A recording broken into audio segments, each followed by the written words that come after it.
Voice for Baloch missing persons کے chairman Nasrullah Baloch نے حوران بلوچ اور لاپتہ بلوچ طالب علم رہنما ذاکر مجید کی والدہ کے ہمراہ کوئٹہ پریس کلب کے سامنے لاپتہ افراد کی بازیابی کے لیے قائم احتجاجی کیمپ میں پریس کانفرنس کا انعقاد کیا۔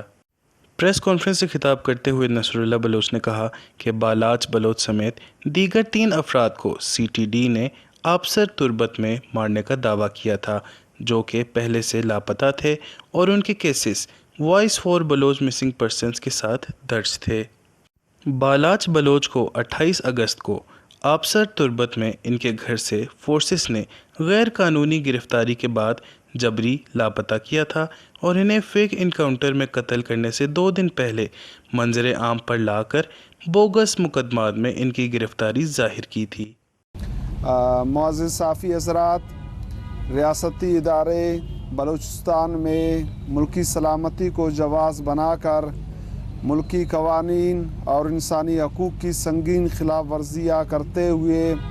بلوچستان میں جبری گمشدگیوں کے سلسلے کو تسلسل سے جاری رکھے ہوئے ہے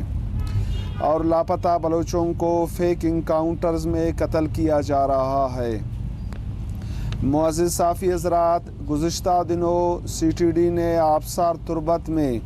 بالاچ بلوچ کو دیگر 3 افراد کے ساتھ فیک انکاؤنٹر میں قتل کر کے یہ دعویٰ کیا کہ وہ مقابلے میں مارے گئے ہیں۔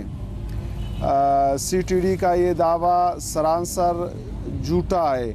وہ پہلے سے لاپتہ تھے، جن کے cases voice for Baloch missing persons کے ساتھ درج ہے۔ نصراللہ بلوچ نے پریس کانفرنس کرتے ہوئے سپریم کورٹ کے چیف جسٹس قاضی فائز عیسیٰ سے اپیل کی ہے کہ بالاچ بلوچ سمیت فیک انکاؤنٹرز میں لاپتہ بلوچوں کے قتل کا سو موٹو لیں اور ان واقعات کا عدالتی تحقیقات کرا کے انصاف کے تقاضے پورے کریں اور لاپتہ بلوچوں کے فیک انکاؤنٹرز میں قتل کو روکنے، ان میں ملوث کرداروں کو انصاف کے کٹہرے میں لانے اور لاپتہ افراد کی باحفاظت بازیابی کو یقینی بنانے میں اپنا کردار ادا کریں۔ ورش نیوز، کوئٹہ۔